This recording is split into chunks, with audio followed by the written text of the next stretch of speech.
घर पर माँ इंतजार करती रही, लेकिन वो नहीं आए। उन्होंने काफी कम उम्र में अपना घर त्याग दिया, चुनौती स्वीकार की और निकल पड़े बहुजनों का उत्थान करने। जी हाँ, दलितों की लड़ाई के लिए राह बनाने वाले महान सुधारक कांशीराम की कहानी कुछ ऐसी ही है।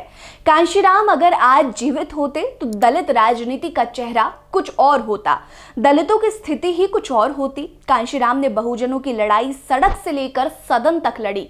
सब कुछ त्याग कर उन्होंने अपना पूरा ध्यान सिर्फ और सिर्फ बहुजनों की लड़ाई पर लगाया और काफी हद तक उसमें कामयाब भी रहे। नमस्कार, मैं हूं आपके साथ रीटा और आप देख रहे हैं भीमसेना। आज की वीडियो में मैं आपको दलितों के मसीहा कांशीराम के उन नारों के बारे में बताऊंगी जिससे उन्होंने बहुजनों के अंदर जोश भरा और अपनी लड़ाई मजबूत की। उससे पहले अगर आपने हमारे चैनल को अभी तक सब्सक्राइब नहीं किया है तो जल्दी से कर लीजिए। वीडियो पसंद आएगी तो लाइक कर लीजिएगा और कमेंट सेक्शन में ये जरूर बताइएगा कि कांशीराम को आप कितना पसंद करते हैं। कांशीराम ने 1981 में दलित शोषित समाज संघर्ष समिति का गठन किया, जिसे DS4 के नाम से जाना जाता है। इस दौरान उन्होंने नारा दिया, ठाकुर बनिया भाबन छोड़ बाकी सब DS4। ये नारा इतना प्रभावशाली था कि बहुजन समाज समेत निचली जाति के लोग सीधे तौर पर कांशीराम से जुड़ गए। इस नारे पर मनुवादियों ने आपत्ति भी जताई, लेकिन कांशीराम तो सर में कफन बांधकर बहुजनों को उनका अधिकार दिलाने के लिए रणभूमि में कूद चुके थे। ऐसे में मनुवादियों के विरोध का कुछ खास असर पड़ा नहीं। बहुजन समाज के लोगों पर हो रही क्रूरता के बीच कांशीराम ने 90 के दशक में ही एक और नारा दिया था। ये नारा था, तिलक तराजू और तलवार, इनको मारो जूते चार।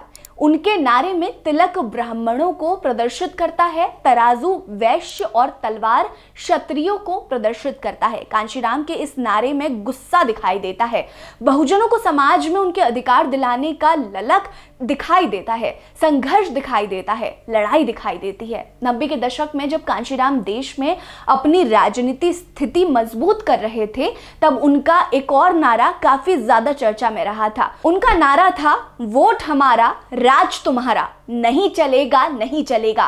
कांशीराम के बोल और उनके नारे बहुजनों के दिलों पर सीधा असर कर रहे थे और काफी ज्यादा संख्या में लोग उनसे जुड़ते जा रहे थे। इस महान नेता के बोल ने दलितों को खिलौना समझने वाले राजनीतिक दलों की हेकड़ी निकाल कर रख दी थी। इसके अलावा कांशीराम का नारा था, जिसकी जितनी संख्या भारी उसकी उतनी हिस्सेदारी। इसके अलावा एक और नारा जो सबसे ज्यादा मशहूर हुआ वो था, वोट से लेंगे CM PM, आरक्षण से लेंगे SP DM। इस नारे में वोट के जरिए मुख्यमंत्री और प्रधानमंत्री पद और आरक्षण के जरिए डिस्ट्रिक्ट मजिस्ट्रेट और पुलिस सुप्रिंटेंडेंट के पद लेने की बात कही जा रही है।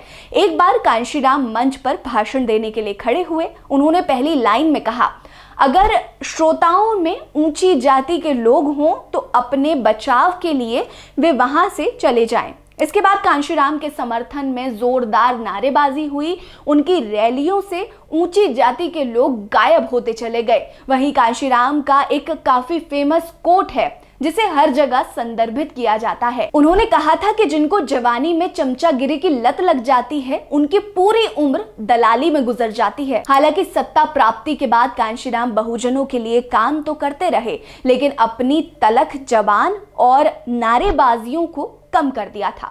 वो अपनी राजनीति के अंतिम समय में नारों के जरिए ऊंची जाति पर हमला करने से बचते रहे।